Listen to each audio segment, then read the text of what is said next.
Everyone, this is Jyoti from Daksh Academy Ladwa, and in this class we will discuss about the very informative topic of the EVS जो भी हमारी previous year questions की series चली हुई है उसी में आज हमारी क्लास नंबर 3 है। ठीक है, चलिए आई होप आपने पहले 2 क्लासेस देख ली होंगी जिसमें हमने EVS के ही प्रीवियस ईयर्स आए हुए क्वेश्चन डिस्कस किए थे जो आपके HTET के लिए, CTET के लिए या किसी भी टेट एग्ज़ाम के लिए बहुत ज़्यादा हेल्पफुल रहने वाले हैं। ठीक है, चलिएगा तो सबसे पहला हमारा क्वेश्चन आता है आज की वीडियो का कि राष्ट्रीय वन नीति कब आई। ठीक है, क्या क्वेश्चन है, राष्ट्रीय वन नीति कब आई? तो याद रखेंगे राष्ट्रीय वन नीति आई 1988 में। ठीक है, राष्ट्रीय वन नीति 1988। अभी देखिए इसका मेन मतलब क्या था, इसका मेन एम क्या था कि भारत में लगभग 33%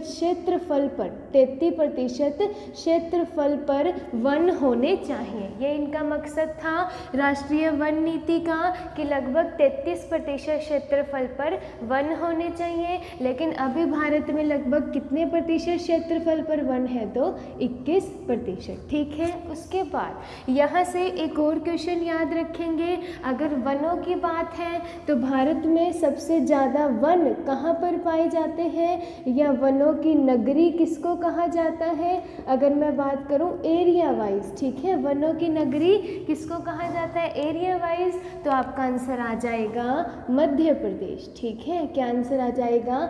मध्य प्रदेश। यहाँ पर जो है वनों की संख्या सबसे ज़्यादा है। ठीक है, अगर मैं यहाँ से बात करूँ, ये तो हो गया एरिया वाइज हमारा मध्य प्रदेश। दूसरा अगर मैं बात करूँ परसेंटेज वाइज क्या हो जाता है, ठीक है, किसके परसेंटेज के अकॉर्डिंग?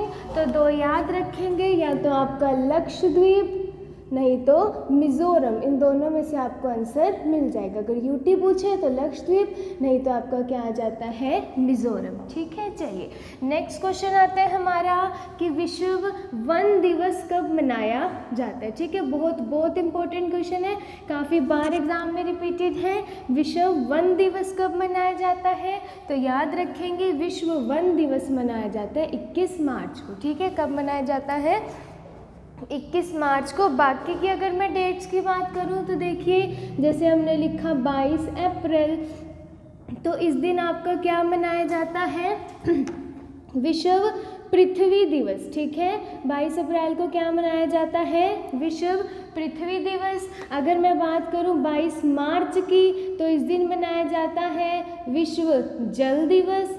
21 मार्च को तो आपने पढ़ा विश्व वन दिवस, और 2 फरवरी को मनाया जाता है आपका विश्व भू नमन दिवस, यानी हमें अपनी भूमि को क्या करना है? नमन करना है। ठीक है, चलिएगा नेक्स्ट क्वेश्चन आते हैं इंपॉर्टेंट हमारा कि जो ओजोन परत है, जो ओजोन लेयर है, उसकी जो मोटाई है उसको हम किस में मापते हैं? तो आपका आंसर आ जाएगा डॉप्सन। किस में मापते हैं ओजोन लेयर की मोटाई को? डॉप्सन में। ठीक है, इसके बाद अगर मैं यहाँ से और ऑप्शंस की बात करूँ, जैसे यहाँ पर देखिएगा बैरोमीटर लिखा है, तो बैरोमीटर से तो हम क्या करते हैं? प्रेशर यानी कि दाब को मेज़र करते हैं। ठीक है, डेसिबल की अगर बात करूँ तो यहाँ से किसको मेज़र करते हो? साउंड को, यानी कि ध्वनि को मेज़र करते हो। आपका डेसिबल साउंड की आपका यूनिट। ठीक है, तो एग्जैक्ट आंसर इसका क्या आ जाएगा? ओजोन परत की मोटाई आपका डॉप्सन में। ठीक है, अगर मैं ओजोन परत से 2-3 क्वेश्चन और बताती हूँ, देखिएगा जो ओजोन परत है एक तो वो कहाँ पर पाई जाती है? तो याद रखेंगे समताप मंडल, मतलब कि स्ट्रेटोस्कोप के नीचे, आपका समताप मंडल के नीचे।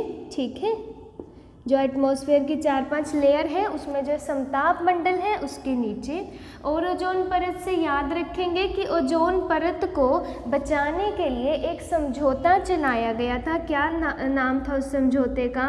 तो मॉन्ट्रियल प्रोटोकॉल। ठीक है, ये याद रखेंगे मॉन्ट्रियल प्रोटोकॉल समझौता किससे रिलेटेड है? आपका ओजोन परत को बचाने से। और कब चलाया गया था? तो 1987 में। ये भी याद रखेंगे 1987 में। और एक और क्वेश्चन यहाँ से याद रखेंगे कि ओजोन दिवस कब मनाया जाता है? तो आपको पता है 16 सितंबर। ठीक है, ओजोन दिवस कब मनाया जाता है? आपका 16 सितंबर। ठीक है, चलिए जो जैसे फ्रिज से निकलने वाली गैस गैस हो गई, क्लोरोफ्लोरोकार्बन, ठीक है। तो उन सब से क्या होता है, जो ओजोन परत की लेयर है अंटार्कटिका के ऊपर, उसमें क्या होता जा रहा है, होल होता जा रहा है, वो बहुत ज़्यादा पतली होती जा रही है, ठीक है। तो उसकी मोटाई को मापने के लिए क्या यूज़ किया जाता है, डॉप्स। क्लियर है। नेक्स्ट क्वेश्चन आता है हमारा कि अम्ल वर्षा एसिड रेन का क्या कारण है, इनमें से कौन सा पेयर है जो अम्ल वर्षा का कारण बनेगा, ठीक है। एक तो पहले सीखिएगा कि अम्ल वर्षा होती क्या है ना। अम्ल वर्षा का मतलब क्या है, देखिए जो भी चिमनियों से निकलने वाला गंदा धुआं है ना, जैसे चिमनियों से निकलेगा आपका सल्फर डाइऑक्साइड, आपका नाइट्रस ऑक्साइड, तो ये जब वाटर के साथ मिलेगा ना, जल के साथ मिलेगा, तो ये क्या करता है, एसिड रेन का अम्ल वर्षा का कारण बनता है। जैसे अगर मैं बात करूँ कि जो भी औद्योगिक नगरी है, जैसे यूपी, आपका यूपी में चमड़ा उद्योग है, चीनी उद्योग है, आगरा साइड, तो वहाँ पर क्या होता है, बहुत ज़्यादा अमाउंट में एसिड रेन यानी अम्ल वर्षा होती है, जिससे क्या होता है, जैसे आपने देखा होगा जो ताजमहल है उसका जो संगमरमर का पत्थर था उसका कलर बिल्कुल क्या हो गया, पेल येलो सा कलर हो गया है। तो एसिड रेन को एक और नाम से जाना जाता है, इसको कहा जाता है मार्बल कैंसर। मार्बल कैंसर यानी कि पत्थर का कैंसर भी इसको कहा जाता है, क्योंकि अब देखिएगा चिमनियों के धुएं से जब सल्फर डाइऑक्साइड, इतनी पॉइजनस गैस, नाइट्रस ऑक्साइड ये निकलेंगी और वहाँ पर जो पानी होगा वर्षा, इसके साथ जब वो रिएक्ट करेगी तो वो क्या बनाएगी, आपकी वाटर के साथ रिएक्ट करने पे सल्फर एंड नाइट्रस के क्या बनाती है, ऑक्साइड, जो आपका किसका कारण है, एसिड रेन का, ठीक है।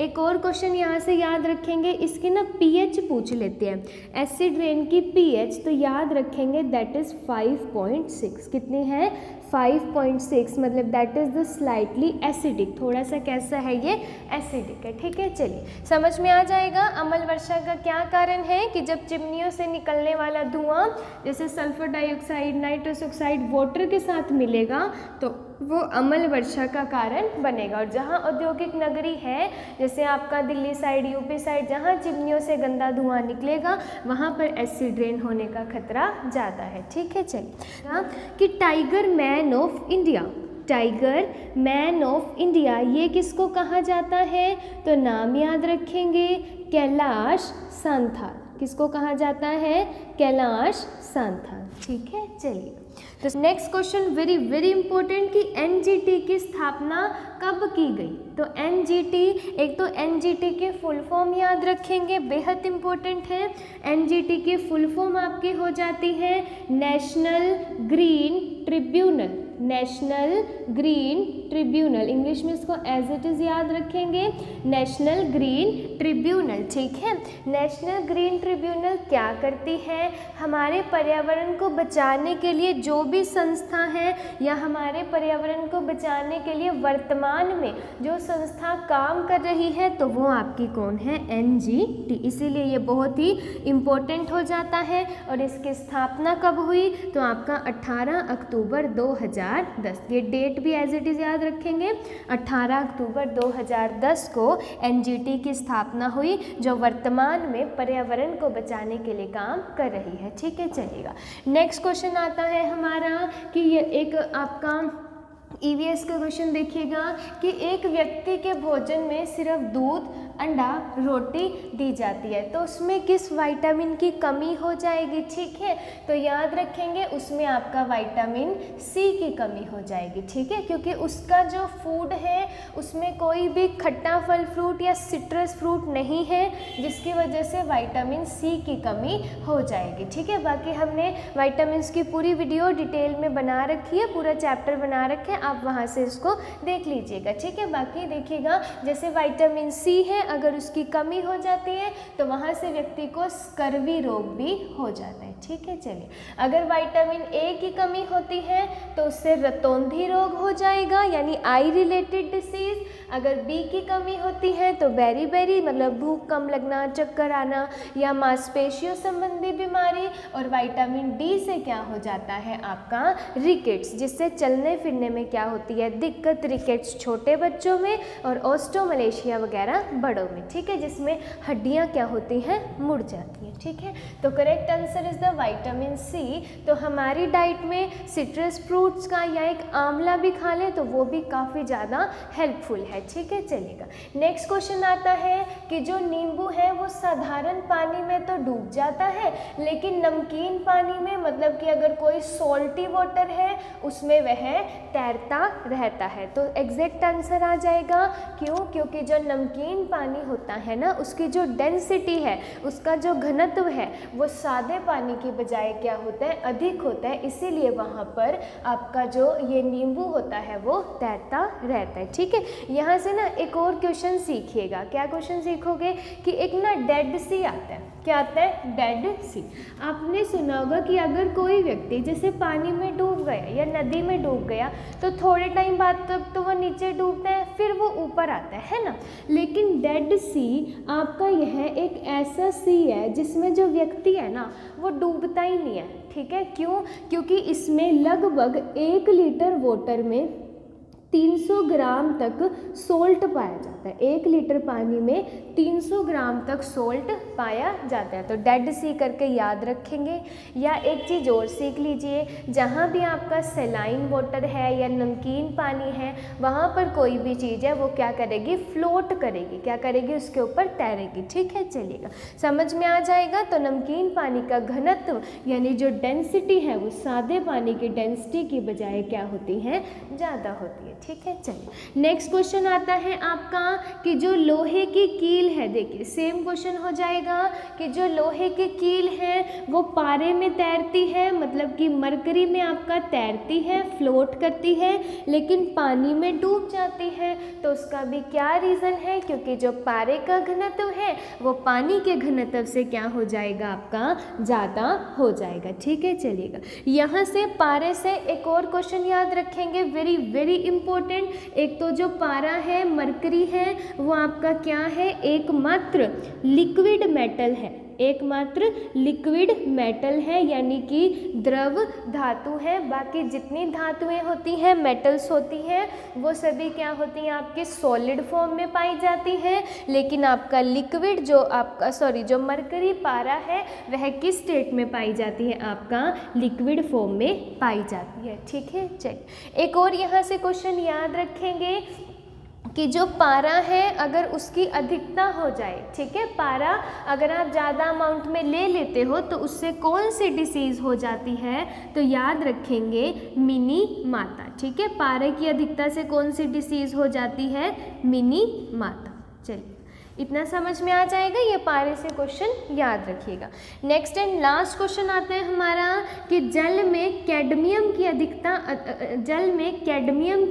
अधिकता होने से कौन सी बीमारी हो जाती है। तो कैडमियम, एक तो आपका कैडमियम है क्या, ये सिंपल आपका मेटल यानी कि धातु होती है, और अगर इसकी जल में अधिकता हो जाए तो उससे कौन सी बीमारी हो जाती है, इटाई, ठीक है। क्या हो जाता है यहाँ से, इटाई। इसके अंदर क्या होता है, जो बोन्स होती हैं, जो हड्डियां हैं, वो बिल्कुल कैसी हो जाती हैं, मुलायम यानी सॉफ्ट हो जाती हैं, ठीक है। चलिए नेक्स्ट हमने लिखा हुआ मिनी माता, यह पारे की अधिकता से होगा। इसके बाद आपका रिकेट्स, अगर विटामिन डी की कमी हो जाए यह तब होगा। बेरी, अगर विटामिन बी की कमी हो जाए तो उससे क्या हो जाता है, विटामिन B1 की कमी हो जाए तो उससे क्या हो जाता है, बेरी, ठीक है। आई होप आपको क्लास समझ में आ गई होगी। जितने क्वेश्चन लिखे हैं और जितने इनके एक्स्ट्रा पॉइंट लिखे हैं वो सारे नोट कर लीजिएगा। जो जितने भी एक्स्ट्रा पॉइंट्स हैं वो सभी आपके लिए एग्ज़ाम रिलेवेंट है। आई होप आपको क्लास अच्छी लगी हो, वीडियो अच्छी लगी हो तो लाइक, शेयर एंड कमेंट कर दीजिएगा। चैनल पर नए हैं तो चैनल को सब्सक्राइब करना मत भूलिएगा, ताकि आने वाली वीडियोस की नोटिफिकेशन आपको टाइम टू टाइम मिलती रहे। Thank you, thanks for the watching.